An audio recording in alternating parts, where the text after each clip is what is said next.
Сайн байцгаана үзэгчдээ. Inside Out нэвтрүүлгийн энэ удаагийн дугаар эхэлж байна. Бид энэ удаагийн дугаараар ажлын байран дээрх үе хоорондын ялгаа гэсэн сэдвээр ярилцахаар сэтгэл судлаач Баяр Цэнгэлийг студидтэй урьсан байна. Нэвтрүүлгийн дэмжин ажиллагчаар Бүгд найрамдах Солонгос улсын номер 1 сэтгэл зүйн төв болох Hug Mom Mongolia болон Элит цэцгийн дэлгүүр ажиллаж байна. Нэвтрүүлгийн дэмжин ажиллагч Элит цэцгийн салон. Цэцгийн соёлыг Элит цэцгийн дэлгүүрээс.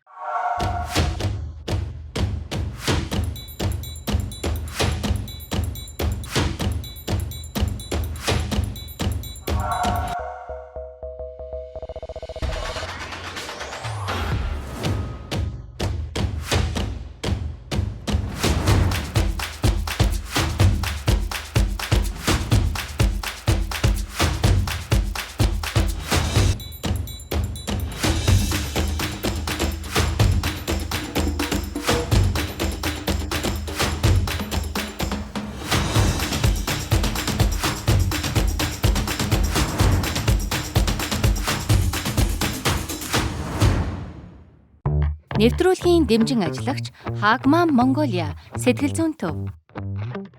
За өнөөдөр хоёулаа их сонин сэдвийн талаар ярилцах чинь. Миний хувьд бас энэ их сонирхолтой сэдв байна. Яг үе хоорондын ялгаа буцаагаад хүмүүсийн ажилчдын сэтгэл зүйд нөлөөлөх, компанийн сэтгэл зүйд нөлөөлөх гэдэг тийм айхтар тийг судалж уншиж байгаагүй л те. Тэр нэг одоо сонирхолтой шинэ сэдв байх гэж бодож байна. Монгол улсын хэмжээнд одоо бизнесийн залуу бизнесүүд болон доктортой үйл ажиллагаа явуулж байгаа аж ахуйн нэгжүүдийн хувьд яг хүний нөөцийн бодлого талаас сэтгэл зүй суурьтай одоо асуудлуудыг шийдвэрлэх юм эрмэлзэлдэг болсон.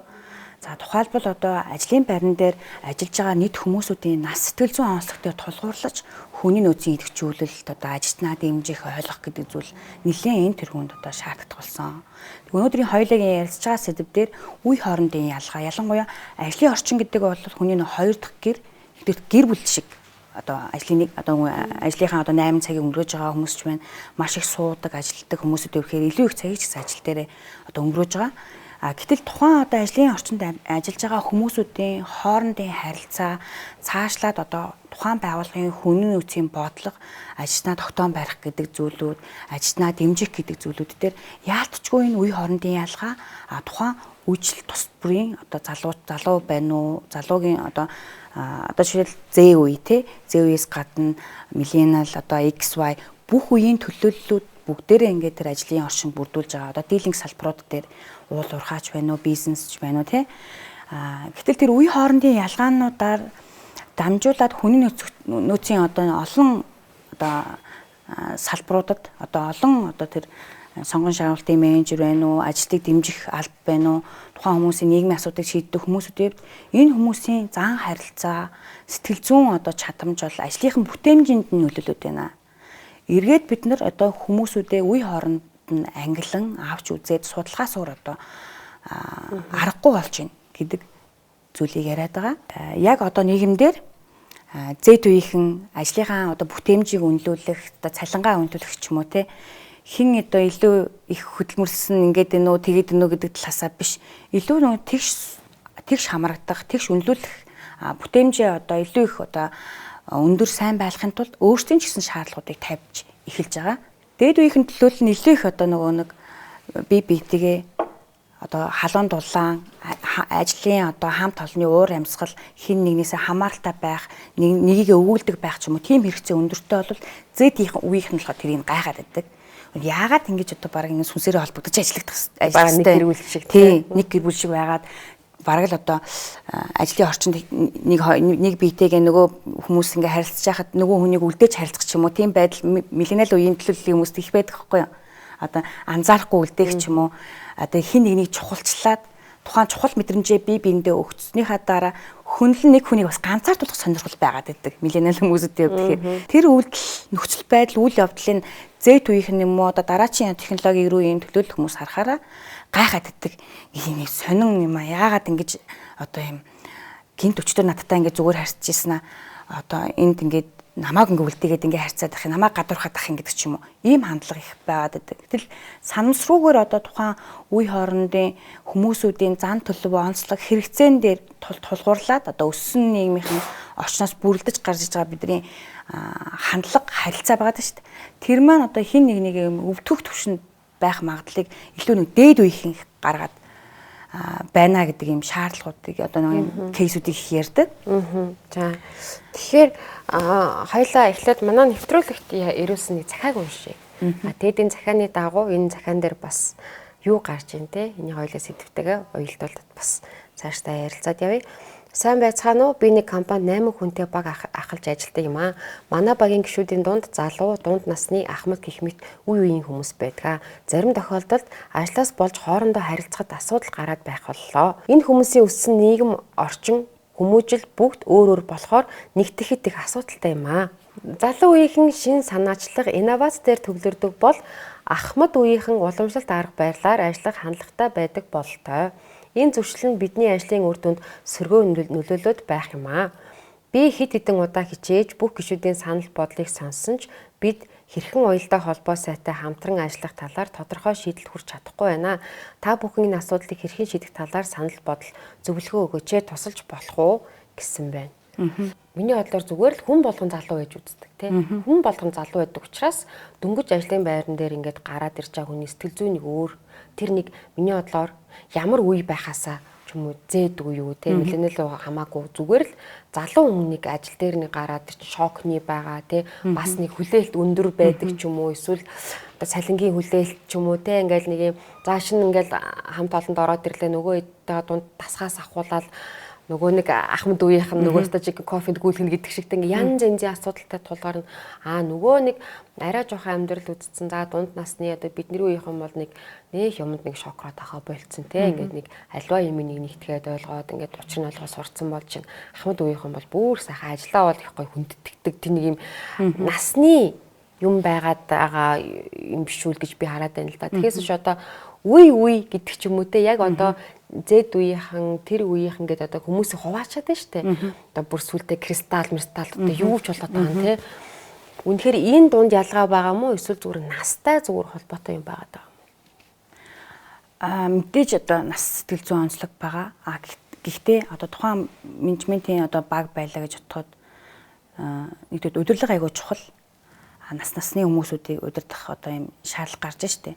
Тэгээд дээрэс нь тухайн хүмүүсүүдэд удирдлагын чиг үүргүүдээ яг яаж тавьбал зохихтой вэ гэдгийг олж нээх их чухал. Наацхан одоо шаардлага тавихад хэцүү ажилтнууд маш их байгаа. Тэр нь мэдээж одоо түрүүн чиний хэлсэн шиг тий нас сэтгэл зүйн онцлог байгаа. Нэгдүгээр тухайн ажил дээр гарч байгаа алдаанууд дээр ажлын алдаа ярихад дандаа одоо өөр дөр тусгаж аваад нөгөө ажил ингээ буруу явчихад энэ ажил жоохон алдаатай байгаад байна гэд тэр ажлыг сайжруулахын тухайд яригдж байгаа яриа штэ. Гэтэл өөр дөр тусгаж аваад тэмцэлтэд эхэлдэг байхгүй юу? Одоо ингээд лабораторид хоёулаа нэг төсөл дээр ажиллаж илаа гэдэгт чиний нэг хийж байгаа ажлыг чинь би энэ ч буруу юм шүү гэдэг ярингуут тэр ажлыг буруу талаар ярьж байгаа байхгүй. Гэтэл ингээл чи намайг буруу хүлээ чи надтай ингэхэлдэ гэдэг ингээд иймэрхүү харилцаа их явагддаг. Тэгэхээр яалчгүй чиний зүг нас сэтгэл зүйн онцлог байгаа. Ажлын байран дээр одоо дөнгөж шин одоо тий бүр ингээд төгсөөд шууд ажилд орж байгаа хүний хувьд тэгэхээр ажлынх нь одоо эхний 1.5 жил бол ерөөсөө ажлаас хаашрах хам шинжийг бол бараг улирал тутамдаа одоо энэ эмгэг асуудал тулгардаг. Одоо наацхан ажилдаа явмааргүй санагдах, тэр ажлыг ойлгохгүй байх гэдэг ч юм уу тийм айцуудаар их дүүрэн байдаг. Тэгээд эхний 1.5 жил одоо тэрийгэ даван туусны дараа тэр одоо их зовлон бэрхшээл ч юм уу тогтмол цагт хөдөлмөрлөг тогтмол цагт одоо нэг хүмүүстэйгээ байнга хамтарч ажиллах гэдэг асуудал тэр үе хоорондын ялгаанаас үл хамааран тэр хүн тохиолдож байгаа юм бэрхшээл байхгүй юу. Нөгөө одоо шил нөгөө 8 хүн тохиолж байгаа асуудал бол нийтэд ярих асуудал хэд байх уу? Нэгжээр нь уулзч одоо биед нь ажил төрлийн ойлгуулах, хамтарч ажиллах асуудал тухайн арга барил, удирдах байгаа хүний арга барил их чухал. Тэгэхээр ихэнх одоо энэ хүний нөөцийн хүмүүсүүдийн хувьд хүний нөөцийн одоо энэ асуудал эрхэж байгаа хүмүүсүүд сэтгэл зүйн суурьтай хүмүүсүүд их ажиллаж байгаа. Нөгөө үе хоорондын чинь одоо дэвшил болгоноор нь судалсан. Наацхийн одоо энэ хурал хүртэл их өөр хэлбэрээр тухайн одоо нэг төслийн баг байлаа гэж бодоход тэр багийн одоо нэгдсэн хурлаараа яг ямар асуудал ярих вэ? Нэгж байдлаараа энэ ажил явахгүй байгаа асуудлуудыг шийдвэрлэхийн тулд ямар гарц гаргалгааг хэрэглэх хэрэгтэй вэ гэдэг юм тэр чигээр одоо арга зүй байгаа хгүй. За ер нь яг ямар үе гэж яаж хуваагаад байгаа вэ? Одоо зэд. Чимээгүй үе, их төрөлтийн үе. За тэгээд одоо baby boomers гэж ярьж штэ. Их төрөлтийн үеийн. Тэгээд X, Y, M за тэгээд Z үе. Цаашаага одоо нөгөө чиний түрүү яриадсан альфа, кристалл гэж явж байгаа. Гэхдээ зөвхөн энэ үечлээс биш нөгөө оноонд хуваачж байгаа байхгүй юу? Уг нь бол ийм нэршил. Их төрөлтийн үе гэдэг нь юу гэлж байна? За их төрөлтийн үе гэдэг нь болохоор одоо нөгөө нэг дайны дараах нийгмийн одоо бүтээлч хүмүүс шүү дээ. Эдгээр хүмүүс л тэгэхээр ер нь бол дэлхийн ертөнц ингээл эргээл дайн тулаан дажин болоо шинжлэгээд айлч одоо нийгмийн хэцүү байгуулалттай үед хүн төрж ил байгаа. Гэхдээ нэг юм сэргэлтийн үе гэж хэлнэ л дээ. Ихээрээ ингэж төрж исэн тухайн үеийн хүмүүсүүд ч их олон хүүхэдтэй байсан тий. Сүүлд би нэг нэвтрүүлэг үзэж байхад жишээ нь сэхэтний үе тий дээр одоо бидний сэхэтэн одоо өвөө эмээ нарын үед маань 16-та 17-та хүүхдүүд ингээд тухайн үед даргалаад ахлаад явдаг байсан те яаманд ажилдаг намын ингээл одоо нэг эвлэлийн дарга маргач юм уу хийгээл те тэр чинь нөгөө тухайн үедээ бичиж өгсөн гарлаар нь гэж хувадаг байсан те нийгмийн гарлаар нуугаад тэнд чинь ерөөс нас хамаагүй те хин чадж байгааг нь урд нь тавьчихдаг ингээд зүтгүүлээд явдаг байсан. Гэтэл одоо яг тэд нар шиг тийм сэхэтэн буюу нөгөө талаасаа бас тийм их хоронч үзэл ч юм уу те яг тухайн юм бас нийгмийн байгуулалт одоогийнхт өөр ах шиг байна л та бид нар ч одоо нэг тогтцоод байна шүү дээ. Тэр үед ч яг нэг ингээл Монгол улс яг ингээл гоё болох гэдэг. Тэр хүн болгоны гоё их оронж залуу байсан ч гэсэн нэг үзлэн дотроо нэг буцлаад байдаг. Гэтэл тэр үеийнхэн шиг хүмүүс одоо байхгүй болчихжээ ч юм уу те. Одоо илүү ажлыг амиа утсан одоо аргаар хийж байна ч гэдэг юм. Ажлыг бол зөвхөн цалин гэж хараад байна гэдэг ч юм уу те. Ажлыг бол зүгээр цагаа өнгөрөх газар гэж хараад байна. Амбиц гэж хараад байна ч гэдэг юм. Янз янзээр илэрхийлдэг болчиход байгаа шүү дээ. Тэгэхээр түрүүний хоёулынхны ярьжсанаар энэ үе энд нэг хуваагаад байгаа нэг олон улсын ч юм уу гадны ингээд нэг юм тодорхойлт яг ингээд Монгол дээр ингээд байхын зүг болоод байна уу ч юм уу те. Бид нарт бас нэг юм өөрсдийн нэг юм үеигчлэр хуваасан юм бас хэрэгтэй гэдэг түрүүн тастаа хэлжсэн. Энийг бас би айгүй зүг гэж би боцсон л да. Тэгвэл нөгөө одоо өвөө эмээнийхээ хөдөлмөрлж исэн үеийг одоо мэдээж чинь цаг хугацаа өөр болоод явж байгаа л да. Гэхдээ энэ дээр нөгөө ажилд хандах хандлага гэж нэг юм харагдаад шүү дээ. Одоо гэтээ тэргүй 30 40 гарчаа цагаа барьдаг хүмүүс байна. Тэ одоо хүртэл угаасаа л цаг барьдгүй тэр нэг нь бол өөрийнх нь яг хувь хүний хандлагатай холбоотой баг. Гэтэл дөнгөж 17 8 тэр нь айгүй айхтар цаг барьдаг юмд хариуцлагатай тэ. Тэгэхээр энд ингээд настай холбоотойхоор бас хэцүү тэ. Тэр хүний хувь хүний бас нэг хариуцлага даах чадвар ч юм уу тэр хүний ухамсартай бас нэг холбоотой юм болоод ирж байна тэ. Тэгэхээр бүр энэ илүү нарийн ингээд нэг тодорхой сэдв болол явах хэрэгтэй юм шиг байна л та. Манайх одоо яг тэр олон улсын одоо шил тэр үсгээр илэрхийлээд байгаа үе хоорондын ялгааг бол Америкээс одоо Америкийн англи л штэ. Миний хувьд бас чамтай санал нэг байна. Монгол улсын одоо нийгмийн байгуулалт тогтолцоо эдгээр бол шал өөр. Бид нар одоо түрүүн хэлсэн яг нийгмийг нөө манлайлж оройлоод ингээ авч явах сэхэтний нэг бүхэлдэн давхарх байхгүй болсон гэж ярьдаг байхгүй юу. Тэгэхээр үнэхээр бас тийм нэг талаараас эксперт төвшний одоо тийм сэхэтэн хүмүүс бол ер нь байхгүй болсон. Нийгмийн одоо гарал усаагаар нь хуваагддаг байсан үеийн мэдрэмжүүд Монгол улсын хэмжээнд одоо наацх нь би өөрөө ингээд сургууль багшилдаг. Их сургуульд ингээд оюутнууд зөв нэг юм ангид ингээд хичээл ороход одоо 40-50 оюутантай ингээд хичээл ороход баг 90% нь одоо агас гэр бүл төсдөг байх жишээний. Тэгэхээр тэр гэр бүлийн амьдрал, нийгмийн одоо тэр шуурганд те тэр нийгмийн нэгжс буюу гэрлэлт, гэр бүл яаж явж гин тэрнээс хамаарсан тэр хүмүүсүүд сэтгэл зүйн ямар асуудлыг тээж гин одоо манай ирж байгаа дараагийн үеийнхэн ч юм уу те. Тэгэхээр бид нар энэ үйлчлэлийн дагуу сэтгэл зүйн төвшин талаасааш тэр хэд хэдэн зүйлүүдэд судлаагүй орхисон юм улс орн бохгүй. Наазах нь Монгол хүний сэтгэл зүйн асуудлыг судалсан одоо бие даасан судалгаа байхгүй. Тэгээд дээрэс нь Монгол улс ганцаараа сэтгцэн эрүүл мэндийн одоо түүгэж нэг одоо эмнэлэг байдаг да энийг судалж байгаа газар үнцгийн түүгээд бид нар олон улсын сэтгэл зүйн одоо эмэг хам шинж одоо нэг хүн ажилдаа өнөөдөр ирмээргүй санагдлаа. Нэг өдөр сарын тэмдэг ирээд ирээгүй санагдлаа тий би энэ өвдлөө одоо түүнээс шалтгаалсан эрүүл мэндийн асуудал тохиолдлоо. Тэгэхэд тэгээд нэг оюутан ч юм оцорхоод тас гээл нэг ажилтан ч юм оцорхоод энэ алдаа гаргаж ийн ингээд дандаа ингэж шүүдэг тий. Тэгээд сэтгцийн өвчлөл амрооны эмэг асуудлуудыг манайх одоо яг л социализмын Оросоос ирсэн одоо тэр ангиллаараа бүтгэж байгаа. Одоо Монголд яагаад одоо 4 өндтмийн 3 асуудалтай гэж яриад байдаг. Эн чинь юу аахгүй сэтгэл гутрал бол Монгол улсад живцэн. Өглөө олгон хин нэг нь нүрээ угаа шүдээ угаа толиур харж байхдаа нэг юм бодож байгаа. Зөвхөн одоо сэтгэл зүйн асуудлыг судлахад нэг юм байдал, аж байдлыг хүрт судлах шаардлага гарч ирдэг. Нэг хүнд ингээд зөвлөгөө өгөхөд тэр хүний орлого одоо ямар үеийн төлөөллийн хүмүүсүүдтэй байгууллагад ажилтгийн тухайн одоо ажилдаа ямар сэтгэл хангамжтай байдгийг тий маш их суур зүйлүүдийг судлах шаардлага гарч ирдэг. Мэдээж нөгөө нас сэтгэл зүйн онцлогоос нь шалтгаалаад тухайн хүний хөдөлмөрийн харилцаа явагддаг. Түрүүн нөгөө 8 хүний бүрэлдэхүүнтэй байгууллагууд дээр би нэг жим хурал байлаа гэж бодоход одоо нэг юм бөөндөө ингээ хурал маасаар одоо асуудлаа зохицуулах байдал байхад тэнд суугаад өөртөө асуудлыг сонсоод төвчөдөө сонсох юм байхгүй байх магадaltaй байхгүй юу. Тийм л ялгаатай. Хизээч одоо аль нэг одоо жишээл зэйтвийн төлөөлөл ч юм уу те өөрийгөө одоо цохож гаргаж ирээд ингээд асуудлуудаа яриулаад алдаагаа сонсох ялангуяа хүмүүсүүдийн хажууд ч юм уу хүсэхгүй. Тэгвэл шууд маргааш энэ ажлыг солиод өөр синийд ажилдаг бол шууд очиж UBS-д ажилд орохгүй юу. Ер нь бол тэгэхээр энэ алдаа дутагдал тэр хариуцлагын мэдрэмж талаасаа ч гэсэн миллениал үеийнхэн болохоор одоо XY үеийнхэн бол хажуудаа гаргаж цохоо унгасан ч гэсэн яа хамаачгүй одоо тэр ер нь бол ингээд тэрийг даван тулах тийм хат байгаад байгаа байхгүй юу. Тийм яг нөгөө бараг л нөгөө оцондоо дээрэмдүүлчихдээ байсан гэдэг үеийнхэн тийм шүү. Гэтэл одоо Z үеийнхэн дараагийн үеийнхэнтэй харилцаад бүр одоо хэцүү. Наазхан одоо илүү их нөгөө энд нэгдүгээр дижитал технологи нөлөөлж байна. Гэхдээ дижитал технологийн 90 үеийнх нь Z үеийнхэн альфа үеийнхэн эдгээр тийм технологийн үеийнхэн гэсэн ирнэ. Технологийн ур чадвар бас айгүй мууч байдаг. Одоо зөвхөн яа технологи гэж нэрлээд байгаа гэхээр илүү их төнөө харилцаа болон уян хатан чанар бага юм бэ.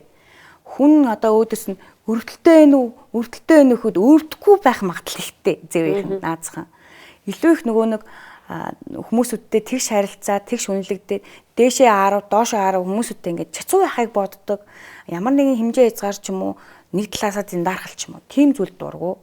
Тэгээд алдаа ажил дээр алдаа тутал гарахад илүү одоо тэр нөө захиа занаа айд юм эсвэл хувьчилж уулзах ч юм уу эсвэл яг технологийн системээр дамжуулаад хүний нөөцийн системээр дамжуулаад даалгавар үүсгээд үнэлгээнд гараад за энэ үеийг давхад ингэх юм байна гэд тоглоом шиг те иймэрхүү мэдрэмжээр харилцаж иймэрхүү үнэлэмжээр бүтээмжээ үнэлүүлэх иймэрхүү одоо харилцаагаар дамжуулж одоо тухайн ажлын байран дээр ажиллах сонирхол байгаад байдаг. Сүүлийн үед бас манай бас байгууллагын соёл өндөртэй газарт бол нөгөө тухайн таскыг ч юм уу тухайн багт ингээд даалгавар өгөхдөө багийн тухайн таскын удирдагчийг заавал одоо олон жил ажилласан хүн ч юм уу туршлагатай хүн ч юм уу те гэхээс илүүтэйгээр одоо энэ даалгаварт яг хэн илүү тохирох юм тийм үү залуу байх нь хамаагүй шүү дээ те магадгүй тухайн даалгаварт 2 3 хилтэй хүн илүү зохиор байвал тэр шин сороогүй нь үнэхээр 2 3 хилтэй бол тэрийн дахалгаар нь тавьчихдаг ч юм уу те ингээд нэг юм хүний ингээд чадварыг үнэлээд шүү дээ ажилласан жилээр нь биш те туршлагаар нь биш илүү нөгөө өөрт нь юу нуудаж чинь тэр одоо тэр өөрт нь яг байгаа тэр нэг хүний нэг тийм үн цэнтэй зүйл биш те тэрийг нь илүү одоо бас үнэлдэг болж байгаа тийм соёл нэвтрүүлж байгаа харагдаад байгаа. Гэхдээ энэ нь одоо нийтлэг шинжээрээ гэдэг юм уу одоо байгууллагын соёл өндөртэй тийм компаниудад байна уу? Эсвэл ер нь манайхан ер нь нийтээрээ ийм шинжтэй болж хувирч чадж байгаа юу? Ер нь байгууллагууд те нэг ийм шинжилт өөрчлөлтийг ер нь яаж хүлээж авч байна? Одоо бол тийм тогтвортой хүний нөөцтэй бизнесүүд бол их бага болсон. Наандаж одоо удирдлагууд нь л байдаг, хүмүүсүүд нь солигддог тий. Түрүүн чиний ярьж байгаа одоо тэр чадвараараасаа шалтгаалаад одоо удирдах, одоо координатор их илүү их нөгөө нэг тухайн зүйлийг ахлах хэмжээний байгаад эргээд нөгөө хүмүүстэй удирдуулж чаддгүй хүмүүсүүд байх байхгүй юу? Энэ дээр нөгөө уян хатан байх бие биеийн хүлэмж шаардлага гарч ирж байгаа. Залуу байна гэдэг нь муу байна гэсэн үг биш. Гэхдээ альва нэг үеэ хүндэтгээд ойлгоо тэр үе хоорондын өөрсдийн онцлог гэдэг зүйл байгаа болохоос биднийг тэмцэлдүүлэх гээгүй.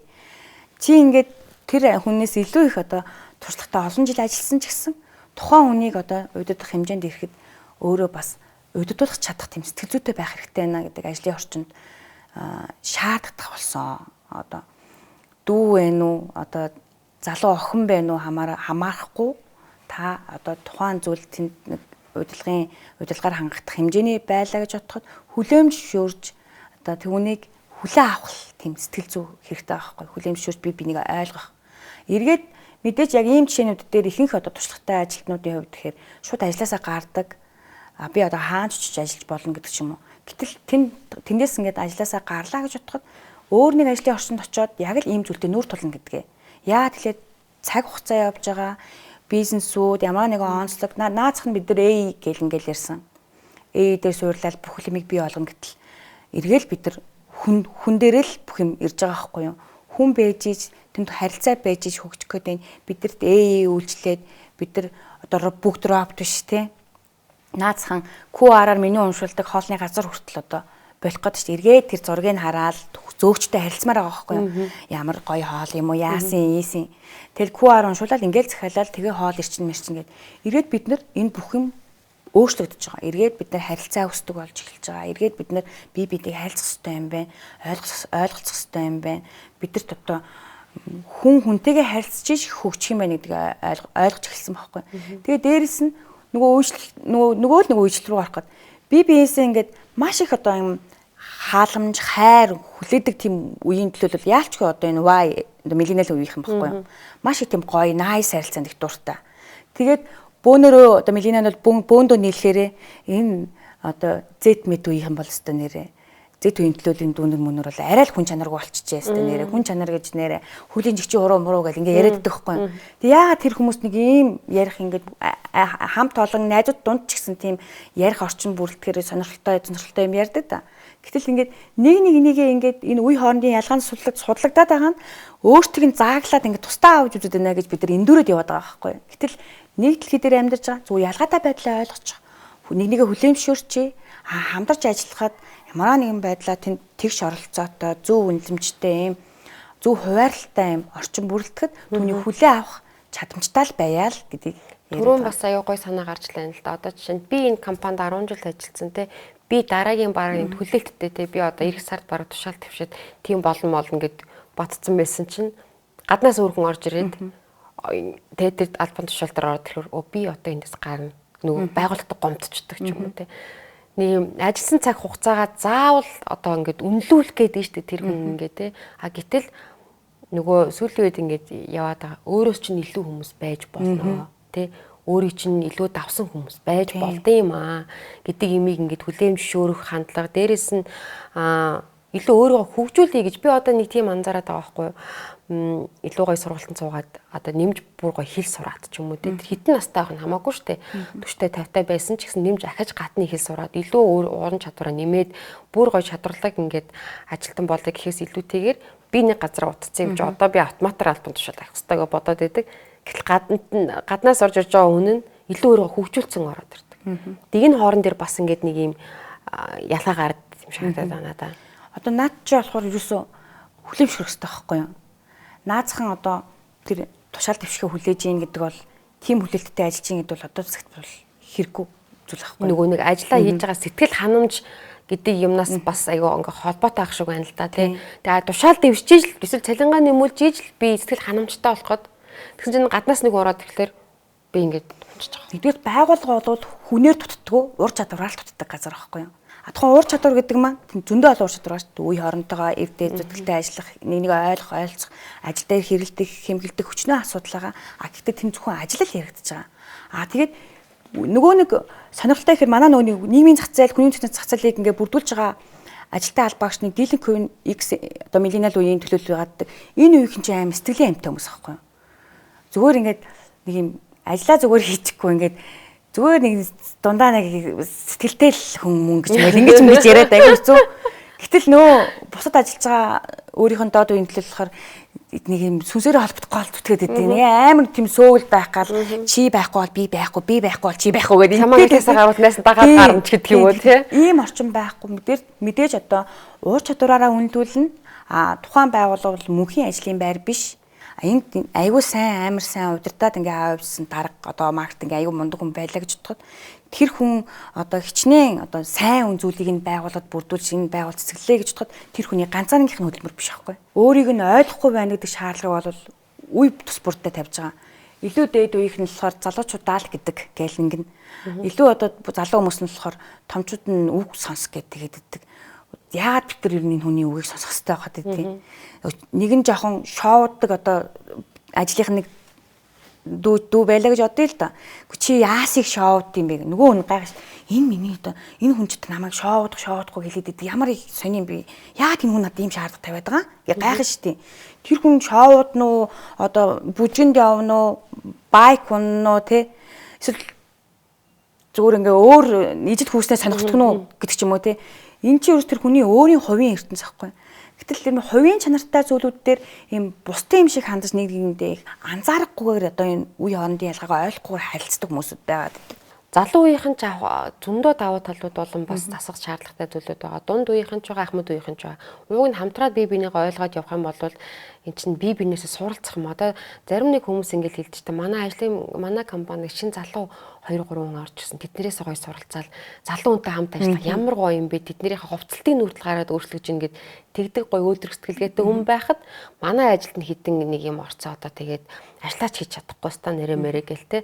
Тэгэхээр тэр хүний өөрийнх нь хувийн одоо аливаа зүйлийг харж байгаа хандлага айгуу чухал гэж би хараад байна л да. Тухайн хүний тэр одоо сэтгэл зүйн бас онцлог те. Тэгэхээр тухайн байгууллагт нэгэнтэй л тэр чин байгууллага юм чинь нас насны хүмүүс ажиллана. Тэгэхээр тэр байгууллага дотор за бүр олон хүнтэй бол бүр зайлшгүй нэг сэтгэл зүйч байх ёстой юм байна. Бүнхээр бүр сэтгэл зүйч авч чадахгүй байхад ядаж нэг гэрээ сэтгэл зүйчтэй ч юм уу те хаяа нэг ингээ уулзуулдаг эдгээр дундаа нэг ингээ уулзалт ч юм уу ингээд сэтгэл зүйн зөвлөгөө өгдөг хин яаж ингээд нэг юм удирдаа нэг удаа ч юм уу ингээ бие биенийг нь хооронд нь ингэж авцалдуулж ойлгуулцахгүй болвол өөрөө чи хэлж байгаа жишээ нь зарим нэгэн зүйлийг бол тэр хүн бол ингээ ойлгохгүй нэ шүү дээ. Энд нэр одоо яахлаараа ингэдэг байдлаар ингээ хандаад байдаг. Гэтэл яг зүгээр ингээ сэтгэл зүй талаас нь ингээ яриа судлаад үзэх юм бол хоорондоо бие бинийгаа ойлгоцчих бүрэн боломжтой ингээ тэрийг ашиглаад бие биенээсээ суралцаад бас ингээ заливаа зүйлүүд засаад хөгжөөд нэгнээс ингээ гоё суралцаад явах бүрэн боломжтой харагдаад байгаа байхгүй. Тэгэхээр энэ байгууллага дотор миний бодлоор бол нэг тийм тухайн байгууллагын аягүй том удирдлагын ч юм уу хариуцлага юм шаардаад байна л да тий. Тэр удирдлага дотор байгууллага дотор нэг сэтгэл зүйч байлгах ч юм уу хүний нөөцийг эсвэл илүү уян хатан харилцааны соёлтой байлгаад ажилчдаа нэг ингэдэг наацхан л нэг ямараа одоо ч манайх ч нэг байгууллагын сагсны тэмцээн аль болох хооронд нь ойрхон байх гад л нэг тэгээд байгаа шүү дээ. Гэтэл сагсны тэмцээнд ороод тэр хүмүүс хоорондоо ойрхон болдгоо ч юм уу те. Гэтэл яг үндэ энэ хоорондоо сэтгэл зүйн ойлголцол илүү хэрэгтэй байгаа даа шүү дээ. Тэгээ манайханд бол нэг компани сэтгэл зүйчтэй байх ч юм уу, компани сэтгэл зүйчдэр очиж уулзах, асуудлаа ярих, тийм соёл ер нь жоохон би дэлгэрэлтэн жоохон бага л гэж би хараад байна. Энэ ер нь энэ талаар ярил манай Монголд яг энэ байгууллагууд энэ тал дээр ер нь хэр анхаарч байгаа юм бэ? Ер нь бол яг том группийн хэмжээнд бол бүхэл байгууллага сэтгэл судлаач тэг хүний нөөцийн албач өөрөө их том албахгүй юу. Одоо тухайн хүний нөөцүүдийн одоо ажлын байранд дах одоо бүтээмж, сэтгэл ханамж, нийгмийн асуудал одоо тэг 6 сарын нэгэн боллоо. Манай ажилчдын хэдэн хүүхэдтэй гээл иймэрхүү сэдв рүү орох хүртэл тэгээд тусдаа одоо хүний нөөцийн тэр хийж байгаа зүйлүүдээс сэтгэл судлаачтай байх шаардлагатай. Нэг амар том албан болохоор сургалт хөгжил гэдэг зүйлээд байгаа байхгүй. Ихэнх одоо 30 хүртэлх одоо ажилтнуудтай байгууллагын хувьд гэхэлэр бие даасан алба байдлаараа энэ хүний нөөц мө хөгжиж чаддгүй. Нэгээс 2 хүн хариуцдаг ч юм уу те. Тэгээд тэрийг одоо энэ сургалт хөгжил одоо тухайн хүмүүстэй тулгамдж байгаа сургалтын захиалгууд байна шүү дээ. Одоо манайхан ийм сургалт авмаар байна. Ажлын стрессийн сургалт авмаар байна. Одоо гэр бүлийн талаар сургалт авмаар байна гэдгийг гаднаас нь аутсорсинг хийгээд ингээд сургалт хөгжөлтэй хариуцсан явж идэг бас нэм сайн бизнесүүд байна. 30-аас дотгошоогоо ороод эхлэхээрээ ер нь л одоо их л одоо юм самбартцсан юм байгууллагууд байгаад байдаг. Нэгдүгээр доктортой хүний нөөцгүй. Тэр нь болохоор доктортой хүний нөөц үүдэн болохоор гаралт оролт ихтэй. Тэгээ бие даасан алба байдлыг хөгжиж чаддаг учраас 20-20-с төгсөө хүмүүс донд нэг хүнтэй нэг алба байгуулагдана гэдэг хэцүү шүү дээ. Тэгээ бусд нь бүгд одоо өөр өөрсдийн ажил төрлөө хийдэг бол аль болох нэгтгэхэд нэг хоолнд орох эсвэл манайхан team building хийгээрээ тэгээд лаунж оролт хийл энийг л хийдэн би угаал тэгээл ингээ сайжирчлаа гэж бодоод идэх байхгүй өөртөө одоо илүү их ойрхон болчлоо. За эсвэл их бүр 15 хүн рүү болоод эхлэхээр жижиг бизнесүүд чинь цөөхүүлээ шүү дээ хүмүүс одоо амбул цөөхүүлээ. Тэр хүмүүсийн төвхээр одоо нөгөө нэг тогтмол архитекттай байгуулагддаг байхгүй. Ер нь л энэ бол бүр амар бүр байдаг жишээ. Энэний цаана нөгөө хүний нөөцийн чинь доктортой бариад байгаа нийлээд архиугаад байгаа болохоос цаана энэ хүмүүс чинь гэртээ ар гэртээ байгаа. Тэр ар гэрийн амьдрал нурж байгаа шүү дээ. Хамгийн том асуудал бол сэтгэл зүйн тэр асуудал, суурьтай асуудлуудад ажлын одоо тэр хит хитэх жилд нь ямар юм тохиолж болох вэ гэдэг өчнөө сулгадах юм байгаа шүү дээ. Тэгээ бие даасан алба байх ёстой. Жижигхэн компанич бай. Хүний нөөцийн алба байх ёстой. Сургалт төвшлийн менежер байх ёстой. Ямар ч нэгж тийм байгууллагад сэтгэл зүйч гэдэг зүйл бол маш чухал аа. Хүний нөөц тэр дундаа зөвхөн сонгон шалгаруулад ангиад одоо нөөц бүрдүүлээд ажилтаа авдаг биш. Тал ажил нь ерөөсөө тэр хүмүүсийг хөгжүүлэх одоо сургах гэдэг зүйл байдаг шүү гэдгийг амар сайн ойлгох. Тийм бүтцтэй одоо цөөхөнч бай хүнтэй байгуулах гэхэд хүний нөөцийн доктортой ажилтнуудын сэтгэл хаамж өндөр. Тэгээд тэнд бодвол шудраг үнэлэх тэгш харилцаатай тэгш одоо хамрагдах байдал өндөртэй учраас байгууллагын уур амьсгалч гэсэн заавал аамж орж пий уух шаардлагагүй болох байхгүй юу. Жижиг байгууллага жижиг тусмаа сөрөг муу зуршлууд их ихсдэг Монголд. 5 хүнтэй одоо онлайн шоп компани байлгаждахад нэг бараа буулгаал авчрал тавиал тэгэл нэг ажил бүтлээгээл одоо буруу зүйлэн сонгох магадлал их байгаа гэхгүй юу. Тэгээ эргээд ингээд 5 зургуулаа хийсэн ч гэсэн бид нар хөгжих хэрэгтэй юм байна гэдэг. Сүүлийн үед бид нэр хүн болгон сошиалаар харж байгаа хүн болгол мэдж байгаа. Залуу хүмүүс улс төрт их орж байгаа. Тэ. За тэгээд ингээд тэрийг ингээ анханасаа тэр PR нь тийм байдгийм үү? Тийм байх ёстой юм уу? Тэгвэл илүү анхаарлыг татна гэж бодоод байгаа юм уу? Эсвэл үнэхээр тийм асуудлууд байгаад байгаа юм уу? Залуу хүн орлоо гэж тэгэнгүүт би бол одоо энэ үеийнхэн тэ одоо бараг залуу үе дотроо бараг манлайлж бараг улс төрт орж байгаа анхны ич юм уу? Ингээ тэрнгээрээ ингээл амарлаг ингээл байлах гэдэг өөрийгөө яалчгүй бас бусад гишүүдэйгээ бодох юм бол яалчгүй залуу байгаа нь үнэн. Тэ энэ чинь бас тэр хүнээс бид нар бас хүлээлт сонин хүлээлт тавих нь бас үнэн л тэ. Нөгөө талаасаа нөгөө хүмүүс нь энэ одоо юу мэддэг гэж орж байгаа гэл тэ. Энэ одоо бас хинийх нь хүүхдүү, хинийх нь хамаатнууч гэдэг юм уу ингээд тэр хүний юу чаддаг уу, юу ярьж байгааг биш зөвхөн насыг харааддаг. За тэгээд ингээд улс төрт ороод ингээд явж итэл нөгөө хэд маань ингээд ярих юм аа. За манай Ахмад гишүүдүүд бид нарыг ингээд те залуу үеийгаа ингээд дээрлэхэ болмоор байна. Гэл тэр парламентын одоо тэр суудалд хүртэл их хурлын гишүүд хүртэл уг нь хамгийн эдгтэй хамгийн шин соргог зүйлийг санаачлаад явж байгаа хэвээр байтал тэнд хүртэл бид нарыг гадуурхаад байна гэл ингээд ярьдаг те.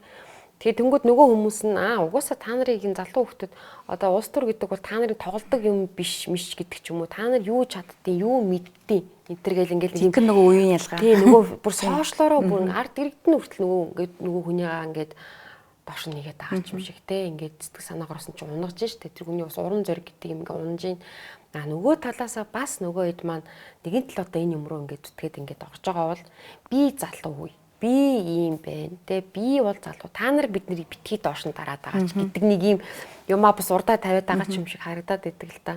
Нэгдүгээр үе хоорондын ялгаагаараа дамжуулаад одоо тийм мессеж хүргэе гэдэг тийм бас зорилго байж болох юм. Нөгөө талаасаа амар тийм хохирогчийн сэтгэлгээтэй хандаад ер нь нэг тийм одоо улс төрч гэдэг чинь хуулигдох байгуулалт ингээд хууль санаачлаад ард иргэдийн нэгж амьдралд одоо тулгамдж байгаа асуудлуудыг шийдвэрлэхийн тухайд гарсан байгаа хүмүүс болохоор илүү их тийм өөрсдийгөө алдаршуулах тийм хандлага руугаа яваад байгаа болов гэж бодоод байгаа байхгүй юу залуу гишүүдийн хувьд тэгэхээр ялгаагүй миний үеийн төлөөлж бас байгаа юм л да. Нөгөө суулгадахын талаасаа ингээд харахад ч гэсэн тэр хүний одоо юм шоу хийх тийм талбар биш. Тэр хүний ингээд нарциссик өөрийгөө ондоошуулаад өөрийгөө магтаад өөрийгөө одоо яг ороод байх тийм орчин биш. Хүмүүсийн төлөө гараад ирсэн байгаа гэдгээ ойлгож ухамсарч ажиллах хэрэгтэй байна. Байгууллагын зорилго нь өөр хүмүүсийн төлөө. Бас одоо чинь бас байгууллагын орны хурд мөртөө суудгуул юм билээ шүү. Би ялангуяа нөгөө улс төрийн чиглэлийн юм аягих үздэг. Тэнд чуулган дээр оногж байгаа 2-3 минутаа ашигладгүй өчнөө олон залуу гүшүүд биш. Юу ч хийгээ явж идэв мэдгүй. Тэгээд зарим хүмүүс нь бол бас лайв маваа хийгээл тэгээд юм зарж исэн дээрээсэн гэд яриад байгаа хэвчээ тийм чинь. Үнэхээр одоо энэ цалингаар бүтэхгүй гэдэг юм чинь залуу гүшүүд дундаас чаа. Тэгэхээр энэ хүмүүс тэр олон хүмүүс ихтгэл найдварыг тэгээд гарч ирсэн болохоор эргээд тэгж хүний бараг л одоо нүүрээ тавч шидэж болохгүй шүү дээ. Итгэцэн байгаа энэ сайжрах байх гэж одоо сонгогдсон байгаа шүү дээ. Тэгэхээр ийм одоо залуу гэдгээрээ ингээд бол би одоо ингээд намааг бараг гадуурхаад ингээд ингэж хүүхүүчиг ажиллаж болохгүй орчин ажлын онцлог байгаад байгаа байхгүй. Парламент чинь бас нэг байгууллага шүү дээ. Тийм. Тэгэхээр тэр байгууллагт яг үнийг хэлэхэд бас нэг тийм бас нэг ийм сэтгэл зүйч байх хэрэгтэй юм шиг санагдаад байгаа байхгүй тий. Би бол баг сэтгцийн шалгаж баг энэ хүмүүсийг шалгах ёстой болчоод тийж байгууллагын онцлог тий тэр байгууллага ямар зориулттай вэ? Буцаага тэр байгууллагын ажилчид буюу тэр гишүүд ч юм уу тий тэд нар нийгэмдээ яаж үлгэрлэж байгаа вэ? Хэд хэдэн насны хүмүүс байгаа вэ гэдгийг тэр бас айгүй анхаарах шаардлагатай юм шиг надаас. Би цаашлаад одоо энэ 126-ын парламентын сонгогч байгаа хүмүүсүүд бүхэл нийгмийн төлөөлөл байх ёстой гэж боддог байхгүй юу? Наацхан одоо манайхан юм бас нэг цөөхүүлээч гэсэн бид нар одоо нийгмийн олон солонгорсон орчин нөхцөл хүмүүс бий болж штэ. Наацхан одоо тэр бэлгийн чиг баримжаагаас ахуулаад тухайн одоо бид нар ч одоо нэлийн нийгмийн байгууллагын хувьд их сонирхолтой болж эхэлж байгаа байхгүй юу? Наацхан одоо надад хэл соёлын хувьд өөрөө олон соёлт гэр бүлүүдэн тий шашин шүтлэг гэд байна. Мэдээж төрийн сүлд дээр байгаа ч гэсэн нийгмийг чинь ямар хүмүүсүүд бүрдүүлж байгаа тэр тусмаа одоо хүмүүсүүдийн төлөөлөлд аль давхарх нь яаж тэр нийгмийн байгууллагын үед яаж ямар нөлөө үзүүлээд ямар одоо шийдвэр гаргах түвшний байгаад байгаа юм бэ гэдгийг ойлгох хэрэгтэй. Тэгэхэд үе үеийн төлөөлөл байх ёстой. Мэдээж туйлдах байгууллагад те хүний бас нэг туйлын зорилго бол хүлээмжшүүргэх шүү дээ. Тэгэхээр хүнд өөрийгөө хүлээмжшүүрэх гэж авал бусдад хүнийг бас хүлээмжшүүрдэг тийм байж иж үгээ аваатай харилцсан гэхээс ч намайг хүлээмжшүүргээд ингээд суугаад иж болохгүй. Тэр тусмаа байгууллага дотор байгууллага гэдэг чинь хүний одоо хоёр дахь гэр болоод явж байна те. Тэгэхээр энэ дугаараас бас хүмүүс маань тодорхой хэмжээний бас нэг өөртөө бас ингэх ёстой юм байна гэд мессежийг авсан байх гэж бодож чинь миний хувьд бас маш сонирхолтой яриа боллоо. Ажлын байранд дах үе хоорондын ялгаа гэдгийг бас хүмүүс одоо нэг арай өөрөөр харж эхэлж байгаа гэж би бодож байна. Тэгээд танд маш их баярлалаа. Таны ажилд өндрөөс өндөр амжилт хүсье. Баярлалаа. Тэгээд бас энэ гоё тухта дулаахан орчинтой нэвтрүүлэгт орсон дэх таатай байна. Тэгээд ер нь л одоо альва зүйлийг ингээд нээж асууж ингээд ирж хайдаг юм одоо сэтгүүлч юм хүмүүсүүдтэй хамбаж ажиллахад их гоё таатай байдаг. Та нэвтрүүлгийн ер нь өмнөх дугааруудыг бүгдийг үзсэн. Маш гоё өрөөгөөчтэй бас олон хүмүүсийн сэтгэл бас бичигдээд орно. Нэг тийм юм одоо тэр талаар ярилж болох уу гэж бичсэн хүмүүсийн сэтгэлүүдийг уншижсэн. Тэрийг нь одоо яг энэ сэдвтэй хамааралтай комент олж уншаагүй ч гэсэн бас нэг энэ талаас нь ярьчд юм уу гэдэг тийм ойлголтоороо бас ярьлаа. Тэгээд үнэхээр гоё байна. Өрсөнд баярлалаа. За. Нэвтрүүлгийн дэмжин ажиллагч Hagman Mongolia сэтгэл зүйн төв.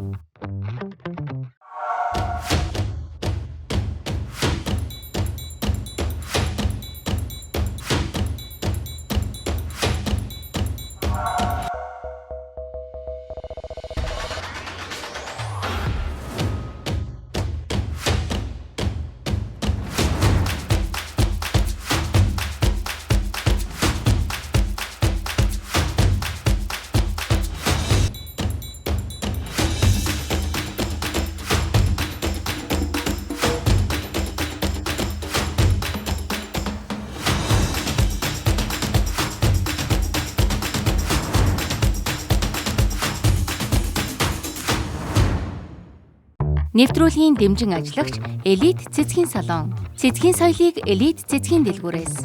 Энэ удаагийн дугаараар бид залуу дунд Ахмад үеийнхний ажилдаа хандах хандлага болон тэдгээрийн сэтгэл зүйн талаар ярилцлаа. Нэвтрүүлгийн дэмжин ажиллагчаар бүгд найрамд Солонгос улсын номер 1 сэтгэл зүйн төв болох Hagman Mongolia болон элит цэцгийн дэлгүүр хамтран ажиллалаа.